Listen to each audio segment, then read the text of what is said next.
Урматтуу мекендештер, Талас шаарынын ардактуу тургундары жана кадырлуу меймандары, бүгүн өлкөбүздүн тарыхында өзгөчө күн. Советтер Союзу таркагандан бери бир топ райондорубуздагы аэропорттор ар кандай себептер менен ишин токтотуп, ички каттамдар үзгүлтүккө учураган бойдон турган. Өкмөт Манас эл аралык аэропорту менен биргелешип, токтоп турган учак майдандарынын ишин жандандырууну колго алдык. Мына ошол иштин алгачкы натыйжасы катары бүгүн Талас аэропорту өзүнүн аба дарбазасын ачып отурат. Мен сиздерди 30 жылдан ашык убакыт өткөн соң кайра калыбына келип, ишин жандантып жаткан Талас аэропортунун ачылышы менен чын жүрөгүмдөн куттуктаймын. Урматтуу мекендештер, аэропорттор жанданып, ишин баштап жатканы бул өлкөнүн мындан ары өнүгүүсүн шарттап, элибиздин биримдигин бекемдеп, жаңы мүмкүнчүлүктөрдү ача турган маанилүү окуя. Ошондуктан бул биздин мамлекеттүүлүктү чыңдоо үчүн жасалып жаткан кадамдарыбыздын бири деп айтсам жаңылышпаймын. Аэропорттор катардагы инфраструктуралык объектилер болуп саналбайт. Алар биздин өсүп өнүгүүгө болгон умтулуубуздун белгиси. Биздин максат аба транспорт тармагын өнүктүрүү, республиканын алыскы аймактарынын ортосундагы аба каттамдарын жандандыруу жана эл журтубуздун карым катнашына альтернативдүү жол катары ыңгайлуу шарттарды түзүү болуп саналат. 1979 жылы учактарды жана тик учактарды эксплуатациялоо үчүн курулган Талас аэропорту дагы Советтер Союзу таркагандан бери иши токтоп калган. Өз маалында учуп конуу тилкесин толугу менен оңдоп түзөө иштери токтоп калгандыгына жана аэродромдун төшөлмөлөрүнүн эскилиги жеткендигине байланыштуу жабылган. Өкмөт Манас эл аралык аэропортунун биргелешкен аракети менен бул аэропортту 1 жылдын ичинде калыбына келтирүүгө жетиштик. Эл аралык ченемдерди эске алуу менен учуп конуу тилкесине, перронго, рулеж жолдорго асфальт төшөлдү. Ошондой эле саатына 100 кишини өткөрүү мүмкүнчүлүгү менен жаңы аэровокзал курулду. Бул долбоор өз мүмкүнчүлүктөрүбүз, биргелешкен аракетибиз менен өз максаттарыбызга жете аларыбызды дагы бир жолу тастыктап турат. Деги эле жаңы аэропорт бул жаркын келечек үчүн жаңы мүмкүнчүлүктөр экенин баса белгилеймин. Мына ушуга байланыштуу Талас аэропорту Кыргыз Республикасындагы авиациянын өнүгүшүнө, жүргүнчүлөр менен жүктөрдү ташуунун көлөмүн көбөйтүүгө түрткү берип, ишкерлик менен туризмдин өнүгүшүнө өбөлгө болот.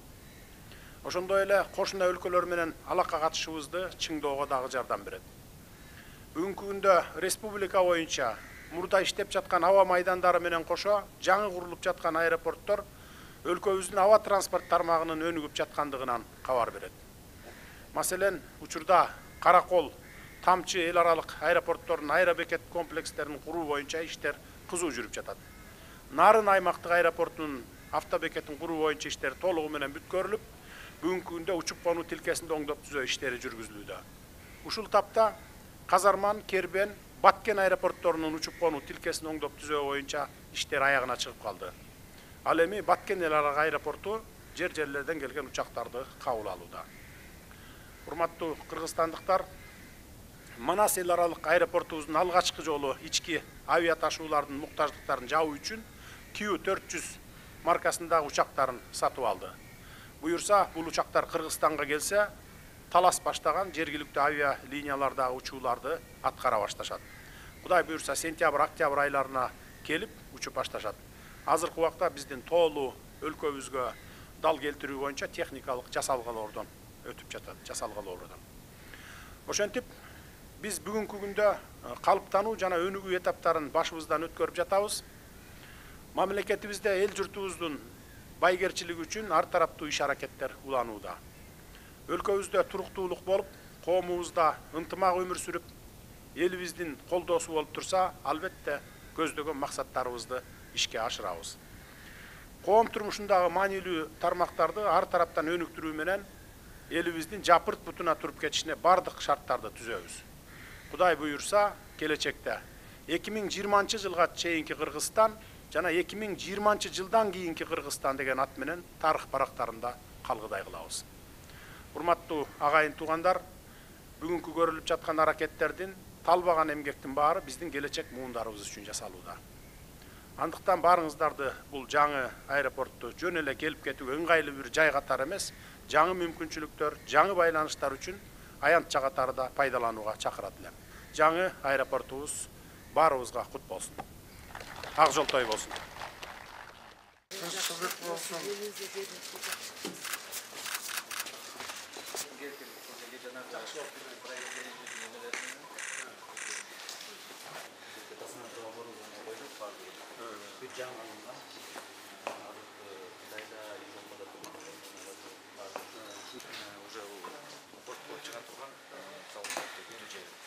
Бул жагында бизде азыркы нагында дагы биякта дагы бир модель чыгып Бул жактан келгендер өзүнчө тияктыр. нар жагынан келет. Аз көрсөтөбүз. Жасалды. Бир слой асфальттан кийин геосотка коюлду, кайра үстүнө асфальт төшөдү.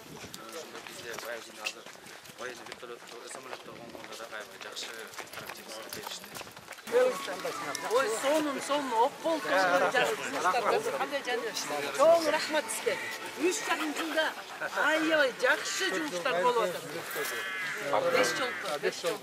Анан сонун жумуштар. Сизге чоң рахмат.